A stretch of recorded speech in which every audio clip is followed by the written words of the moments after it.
नमस्कार दोस्तों, मैं डिम्पल कुमार आपका स्वागत करता हूं अपने इस channel financial journey with Dimple में। आज हम म्यूचुअल फंड के बारे में बात करेंगे। दोस्तों, आपने यह तो कई बार सुना होगा कि म्यूचुअल फंड सही है, लेकिन किसी ने भी आपको यह नहीं बताया होगा कि म्यूचुअल फंड क्या होते हैं, इसमें इन्वेस्टमेंट कैसे करते हैं, या फिर इसके टाइप कौन कौन से हैं और power of compounding mutual fund में कैसे काम करता है। दोस्तों, म्यूचुअल फंड के द्वारा आप गवर्नमेंट बॉन्ड या फिर कॉरपोरेट बॉन्ड, ट्रेजरी बिल या शेयर मार्केट में लिस्टेड किसी भी कंपनी में पैसे इन्वेस्ट कर सकते हैं। लेकिन दोस्तों, यह आप पर डिपेंड करता है कि आप इनमें से कहाँ पर इन्वेस्ट कर रहे हैं। आपको जहाँ पर भी इन्वेस्ट करना है, आपको उसी के अकॉर्डिंग म्यूचुअल फंड सेलेक्ट करने होंगे। दोस्तों, यहाँ पर आप एक साथ कई कंपनियों में इन्वेस्ट कर सकते हैं। यहाँ पर आपका पैसा एक फंड मैनेजर मैनेज करता है, वह आपके पैसे शेयर मार्केट में इन्वेस्ट करता है, उसे शेयर मार्केट की प्रॉपर नॉलेज होती है। इसके बदले में फंड हाउस को आपको एक नॉमिनल एक्सपेंस रेशो देना होता है। यहाँ पर आपका पैसा कई कंपनियों में इन्वेस्ट होता है, इसलिए यहाँ पर स्टॉक्स के कंपैरिजन में रिस्क कम होता है। दोस्तों, यहाँ पर आपको इक्विटी म्यूचुअल फंड में 12% से लेकर 17 या 18% तक के रिटर्न मिलने की उम्मीद होती है। दोस्तों, म्यूचुअल फंड में इन्वेस्टमेंट बहुत ही फ्लेक्सिबल है। आप यह इन्वेस्टमेंट सिर्फ अपने फ़ोन के माध्यम से घर पर बैठकर ही कर सकते हैं। इसको आप इजीली सेल कर सकते हैं और इजीली फ़ोन के द्वारा ही बाई कर सकते हैं। दोस्तों, अब बात करते हैं कि म्यूचुअल फंड में इन्वेस्टमेंट कैसे करें। दोस्तों, म्यूचुअल फंड में इन्वेस्टमेंट करने के दो तरीके हैं। एक तो लमसम, दूसरा है SIP। यहाँ पर लमसम का मतलब है आपको जितना भी इन्वेस्टमेंट करना है वह एक बार में मार्केट में इन्वेस्ट कर सकते हैं। वहीं SIP का मतलब है सिस्टमेटिक इन्वेस्टमेंट प्लान। SIP में आप मंथली इन्वेस्ट कर सकते हैं। इसके लिए आपको मंथ की एक डेट सेलेक्ट करनी होती है। उस डेट को पैसे आपके अकाउंट से कटकर मार्केट में इन्वेस्ट हो जाते हैं। आप अपने इस SIP अमाउंट को कभी भी कम या ज़्यादा सिर्फ फ़ोन के द्वारा ही कर सकते हैं। आप चाहें तो अपनी इस SIP को पॉज या कैंसिल भी कर सकते हैं। दोस्तों, अब बात करते हैं म्यूचुअल फंड के टाइप की। दोस्तों, म्यूचुअल फंड 3 टाइप के होते हैं। पहला टाइप है इक्विटी म्यूचुअल फंड, दूसरा टाइप है डेट फंड, तीसरा टाइप है हाइब्रिड फंड। हम सबसे पहले इक्विटी म्यूचुअल फंड की बात करेंगे। दोस्तों, इक्विटी म्यूचुअल फंड के द्वारा आप शेयर मार्केट में लिस्टेड कंपनियों में इन्वेस्टमेंट करते हैं। इक्विटी म्यूचुअल फंड में रिस्क डेट म्यूचुअल फंड और हाइब्रिड म्यूचुअल फंड से ज़्यादा होता है, लेकिन यहाँ पर आपको रिटर्न भी डेट म्यूचुअल फंड और हाइब्रिड म्यूचुअल फंड से मिलने की ज़्यादा उम्मीदें होती है। दोस्तों, आप इक्विटी म्यूचुअल फंड में जो भी कैटेगरी का फंड सेलेक्ट करेंगे या जिस भी फंड का सिलेक्शन करेंगे, आपके पैसे उस इक्विटी फंड में के पोर्टफोलियो में जितनी भी कंपनियां जिस भी परसेंटेज में होल्डिंग है, उसी के अकॉर्डिंग आपका पैसा उन कंपनियों में लगता है। दोस्तों, आप यह म्यूचुअल फंड या SIP 500 रुपये से भी स्टार्ट कर सकते हैं। इसके लिए आपको बहुत ज़्यादा पैसे की रिक्वायरमेंट नहीं होती है। कुछ म्यूचुअल फंड में तो आप 100 रुपये से भी स्टार्ट कर सकते हैं। दोस्तों, अब बात करते हैं हम इक्विटी म्यूचुअल फंड के टाइप्स के बारे में। दोस्तों, वैसे तो इक्विटी म्यूचुअल फंड में काफ़ी कैटेगरी है, लेकिन हम सिर्फ 3 मेन कैटेगरी की बात करेंगे, जिसमें से पहला है लार्ज कैप, दूसरा है मिड कैप, तीसरा है स्मॉल कैप। दोस्तों, सबसे पहले बात करते हैं लार्ज कैप की। लार्ज कैप कैटेगरी में देश की मार्केट कैप के अकॉर्डिंग 1 से 100 रैंक वाली कंपनियां होती है। इसमें रिस्क काफ़ी कम होता है कंपेयर टू स्मॉल कैप या मिड कैप, लेकिन दोस्तों इसमें रिटर्न मिलने की संभावना भी स्मॉल कैप और मिड कैप से कम होती है। अब बात करते हैं हम मिड कैप की।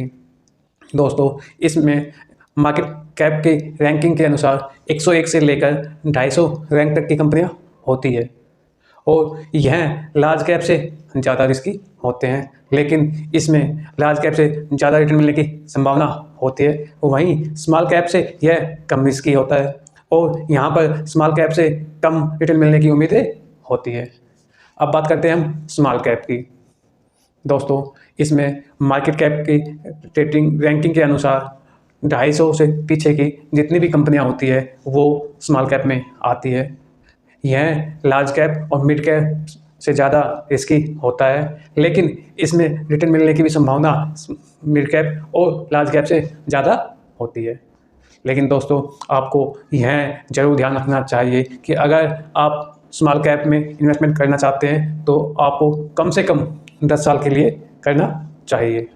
दोस्तों, आपको लार्ज कैप में लगभग 12 से 13% रिटर्न मिलने की उम्मीद होती है। वहीं पर मिड कैप में आपको 14 से 15% के रिटर्न मिल सकते हैं। हाँ, स्मॉल कैप में आपको 17 से 18% भी रिटर्न मिल सकते हैं। दोस्तों, अब बात करते हैं सेकंड कैटेगरी के म्यूचुअल फंड की, जो है डेट फंड। दोस्तों, डेट फंड में आपका पैसा गवर्नमेंट बॉन्ड और कॉर्पोरेट बॉन्ड या फिर ट्रेजरी बिल में इन्वेस्ट होता है। यह इक्विटी म्यूचुअल फंड से कम रिस्की होते हैं, लेकिन दोस्तों आपको यहाँ पर यह भी ध्यान रखना होगा कि इसमें रिटर्न भी आपको इक्विटी म्यूचुअल फंड से काफ़ी कम मिलते हैं। दोस्तों, अब बात करते हैं इक्विटी म्यूचुअल फंड के टाइप की। दोस्तों, इसमें पहला टाइप है लिक्विड फंड, दूसरा फंड है शॉर्ट टर्म फंड, तीसरा है मॉडरेट और चौथा टाइप है लार्ज टर्म फंड। दोस्तों, लिक्विड डेट फंड वो फंड होते हैं जिनमें आप शॉर्ट टर्म के लिए इन्वेस्ट करते हैं और यहाँ पर मार्केट में रिफ्लेक्शन काफ़ी कम आता है। मतलब आपके जो रिटर्न होते हैं वो स्टेबल होते हैं, इनमें ज़्यादा ऊपर नीचे रिटर्न नहीं होते हैं और यह मेनली 1 साल या 1 साल से कम टाइम के लिए होते हैं। अब दोस्तों, बात करते हैं शॉर्ट टर्म डेट फंड की। दोस्तों, ये डेट फंड 1 से 3 साल के लिए होते हैं। इनमें लिक्विड फंड से ज़्यादा रिस्क होता है। अब बात करते हैं मॉडरेट या मीडियम टर्म डेट फंड की। दोस्तों, ये फंड ज़्यादातर 3 से 5 साल के लिए होते हैं। इनमें आपका रिस्क लिक्विड फंड या शॉर्ट टर्म फंड से ज़्यादा होता है, लेकिन इसमें रिटर्न भी आपको उनसे ज़्यादा मिल सकते हैं। दोस्तों, अब बात करते हैं लॉन्ग टर्म डेट फंड की। दोस्तों, यह फंड 7 या 7 साल से ज़्यादा के लिए ज़्यादातर होते हैं। यह बाकी तीनों कैटेगरी से ज़्यादा रिस्क होता है, लेकिन यहाँ पर आपको रिटर्न भी ज़्यादा मिलने की उम्मीद होती है। दोस्तों, अब बात करते हैं तीसरी कैटेगरी की, जो है हाइब्रिड फंड।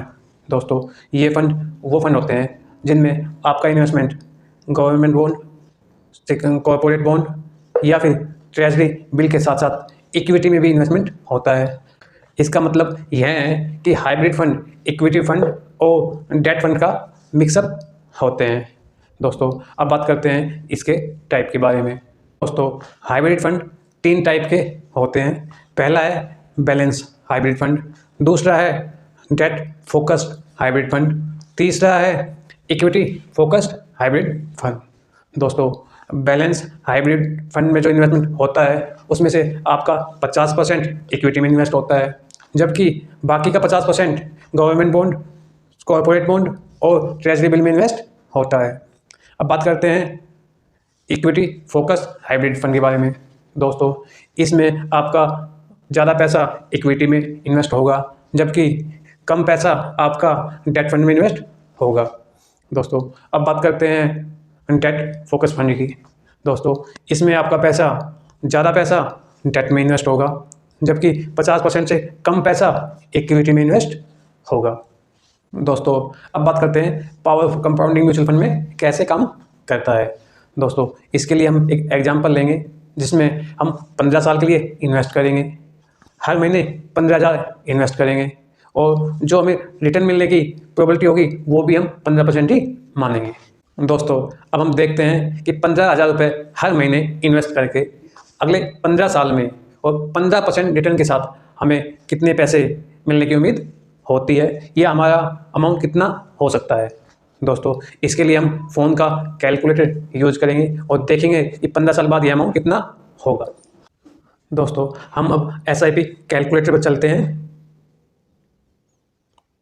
यहाँ पर हम 15,000 रुपये का अमाउंट लेंगे जो हम हर महीने इन्वेस्ट करने वाले हैं। अब हम यहाँ पर 15% का रिटर्न अज्यूम करेंगे। दोस्तों, अब हम यह इन्वेस्टमेंट 15 साल के लिए करने वाले हैं। दोस्तों, अब आप देख सकते हैं कि आपका यह इन्वेस्टमेंट जो आपने 15,000 हर महीने 15% के रिटर्न के साथ 15 साल के लिए किया था, वह 1,52,946 हो गया है। दोस्तों, यहाँ पर आपने 15 साल में 27 लाख इन्वेस्ट किए, वहीं पर आपका रिटर्न 74,52,000 आ रहा है। तो दोस्तों, यहाँ पर आप पावर ऑफ कंपाउंडिंग को समझ सकते हैं कि आप पावर ऑफ कंपाउंडिंग कैसे काम करता है। दोस्तों, आपने यहाँ पर देखा कि 15,000 रुपये हर महीने इन्वेस्ट करके 15 साल में आप 15% एनुअल रिटर्न के साथ 1 करोड़ रुपये बना सकते हो। दोस्तों, आशा है आपको इस म्यूचुअल फंड के वीडियो के माध्यम से बहुत कुछ जानने को मिला होगा। आप अपने इसी टाइप की फाइनेंशियल नॉलेज को बूस्ट करने के लिए अपने इस channel financial journey with Dimple को सब्सक्राइब करें। साथ ही आप इस वीडियो को लाइक व अपने फैमिली मेम्बर और दोस्तों के साथ शेयर करें। दोस्तों, अगर आपके कोई भी डाउट या फिर सजेशन है, आप कमेंट करें। और दोस्तों, हम जल्द ही एक नई वीडियो के साथ मिलते हैं। जय हिंद दोस्तों।